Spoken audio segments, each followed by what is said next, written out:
Hello everyone, নমস্কার। আমার একটা ছোট্ট মিনি ব্লগে আবার তোমাদের অনেক অনেক ওয়েলকাম। তো দেখতেই পাচ্ছ আমরা গাড়ি করে যাচ্ছি। তো আমরা গাড়ি করে কোথায় যাচ্ছি সম্পূর্ণটা এই ভিডিওর মধ্যে থাকবে না, ছোট ছোট পার্টে আমি ভিডিওগুলোকে দেব। তো যাই হোক, রিসেন্টলি আমার অ্যানিভার্সারি গেল, তোমরা হয়তো জানো।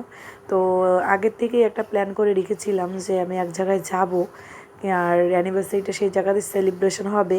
কিন্তু যাই হোক, আমার যেহেতু স্কুলে পরীক্ষা চলছিল, সেহেতু আমার প্ল্যানটা ওরকমভাবে আমি করতে পারি নাই। আর তার জন্যই আমি ওই অ্যানিভার্সারি দুদিন পরে আজকে আর কি চলছি সেই গন্তব্যস্থলে। আর কোথায় যাচ্ছি সেটাই তোমাদের দেখাবো। কেউ হয়তো অনেক বাজে কমেন্টও করবে, তো করতে পারো, কিছু বলবো না। কারণ আমি চাই আমার মতো উৎসাহিত হয়ে যাতে মানুষ এইসব কাজে আরও এগিয়ে আসে।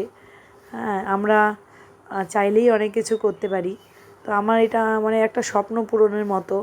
আমার কিন্তু প্রচণ্ড শরীর খারাপ, তারপরেও আমি ভেবেছি যখন আমি সেই দিনে করব তো করবই। তো তাই তোমাদের দাদাভাইয়ের সাথে চলে যাচ্ছি সেই জায়গার খবর নিতে, মানে কী করতে হবে, কীভাবে করতে হবে। যেটা আমার আর কি, যেহেতু আজকে সানডে আর স্যাটারডেতে বন্ধ ছিল স্কুল, তাই ভেবেছিলাম যে ওখানে স্যাটারডে গিয়ে খবরটা নিয়ে আসবো, আর সানডেতে গিয়ে যা অ্যারেঞ্জমেন্ট করা সেটা আমি করব। কিন্তু মানে কি বলি, জানি আমি এসব কাজ করতে গেলে অনেক বাধা আসে। তো সেই বাধা আমাকে মানে যতই চেষ্টা করুক আমাকে বাধা দিতে পারবে না। আমি এটাকে অতিক্রম করেই চললাম। তোমরা আমাকে দেখে বুঝতে পারছো আমার প্রচণ্ড শরীরটা খারাপ, জ্বর, কোমরে ব্যথা, মানে কি বলি, পেটের অবস্থাও খারাপ। তো সেই জায়গায় যাওয়ার জন্য আমাদেরকে, এই যে আমাদের এখানকার চেকপোস্ট, তো আলিপুরদুয়ার আর কোচবিহার রোডের মধ্যে পড়ে এই চেকপোস্টটা।